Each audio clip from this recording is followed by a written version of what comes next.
से कहीं ट्रेनिंग न मिली हो भगवान जाने, लेकिन मुझे पता नहीं, क्योंकि इनकी टेक्निक वही है, टेक्नोलॉजी वही है, इनके चरित्र वही हैं, इनके कार्यक्रम वही हैं। मैं देश के हिंदुस्तान के करोड़ों नौजवानों से, पढ़े लिखे नौजवान हैं, नेट वाले हैं, इंटरनेट वाले हैं, ऑनलाइन वाले हैं, उनके पास में सारी सुविधाएं हैं। मेरी बात सुन रहे हैं तो उनसे प्रार्थना करूंगा कि बातों को समग्रता में समझो। आज जो लिंचिंग की बात हो रही है, इस दिल्ली में जो इतने सिखों के ऊपर में झुंड बना करके उनकी हत्याएं किए गई थी, वो लिंचिंग नहीं था क्या? और उस लिंचिंग के समय ये आज फिंचिंग करने वाले लोग हैं, सो कहाँ थे?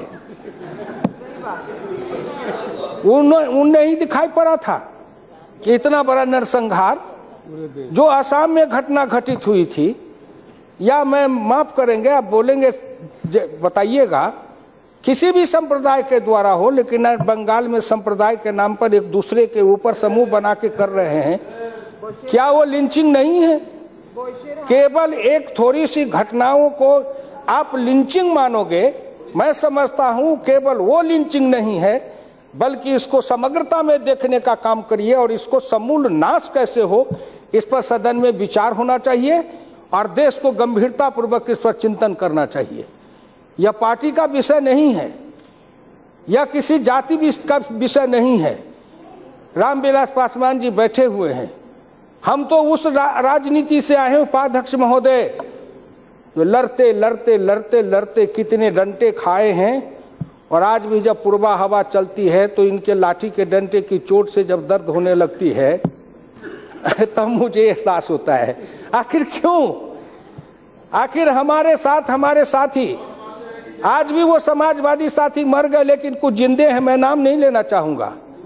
सामाजिक क्रांति के कारण गए थे तो उनको पकड़ के घर में बंद कर दिया गया था और कहा गया था कि इनको जिंदा जला दो।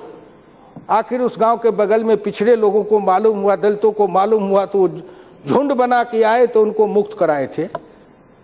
किसी जमाने में पिछड़ों के लिए, दलितों के लिए आवाज उठाना तब लिंचिंग होता था, उस समय ये लिंचिंग वाले सब कहां थे? क्यों नहीं सोच रहे थे? उस समय याद नहीं आ रही थी?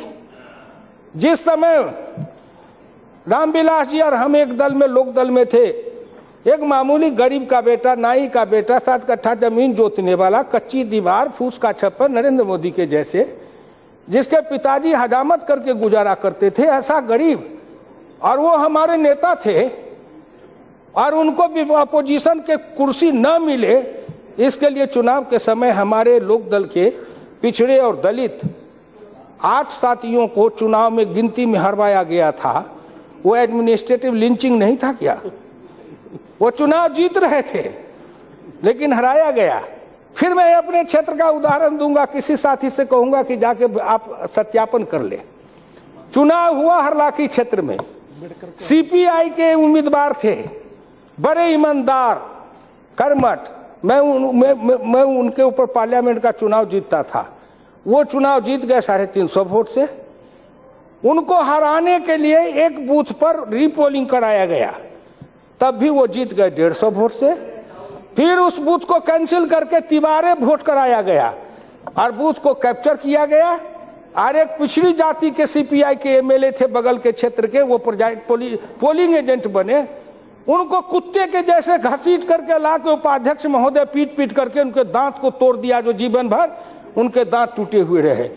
क्या ये उस समय इसको क्या कहेंगे? मॉब के द्वारा बूथ पर से अधिकार को छीनना, पिछड़े और दलित को मार मार के बूथ पर से भगाना, उनकी औरतों का इज्जत लूटवाना, ये क्या लिंचिंग नहीं था?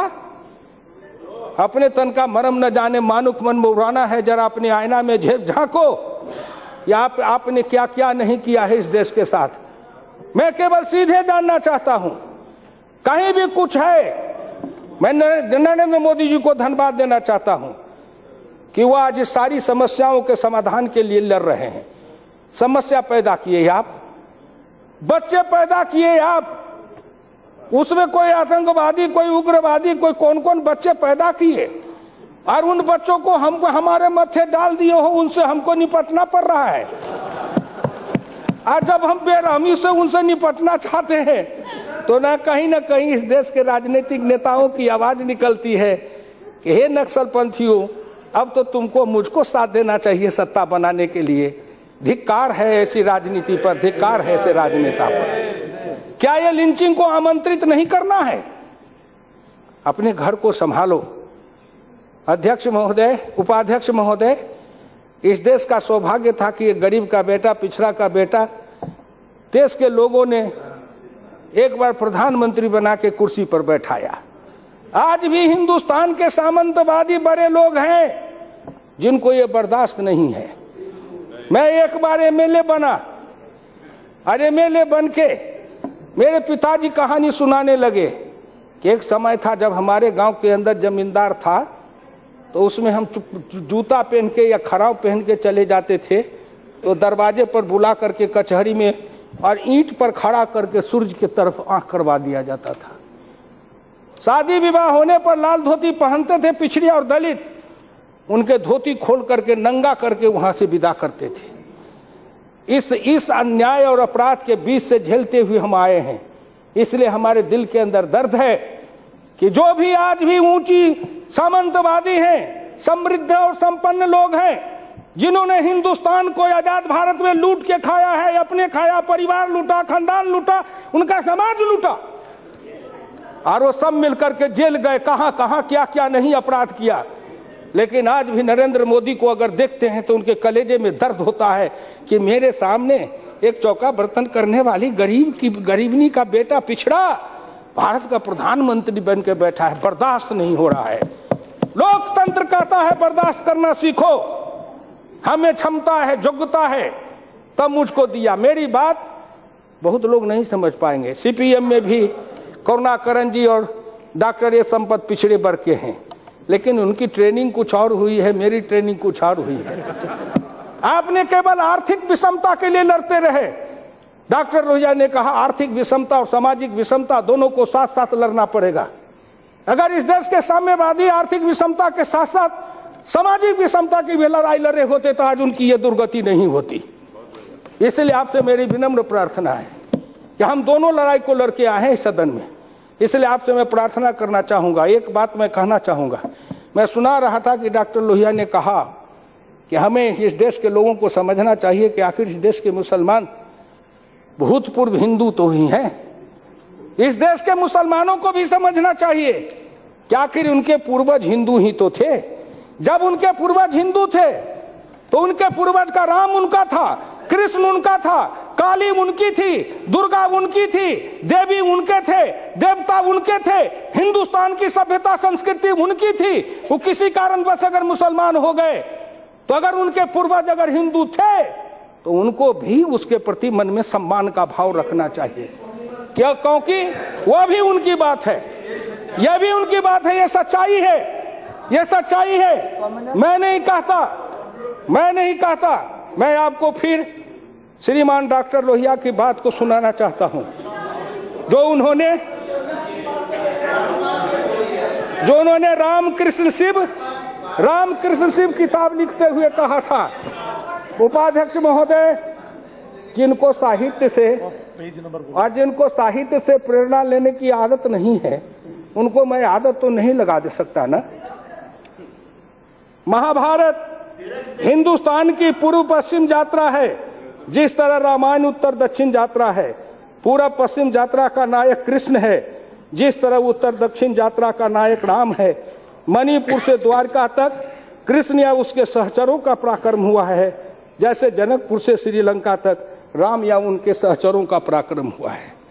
ये तो समाजवादी थे, ये भगवान को नहीं मानते थे, ये ईश्वरवादी भी नहीं थे, अनिश्वरवादी भी नहीं थे। उन्होंने ये किताब रामकृष्ण शिव किताब लिखी और आखिर में किताब लिखते हुए अंत में अगर कुछ मांगते हैं भारत माता से तो कहते हैं मैं कोई इलाज सुझाने की धृष्टता नहीं करूंगा, मैं केवल इतना कहूंगा, ये भारत माता हमें शिव का मस्तिष्क दो, कृष्ण का हृदय दो तथा राम का कर्म और वचन दो। हमें असीम मस्तिष्क उन्मुक्त हृदय के साथ जीवन की मर्यादा से रचो।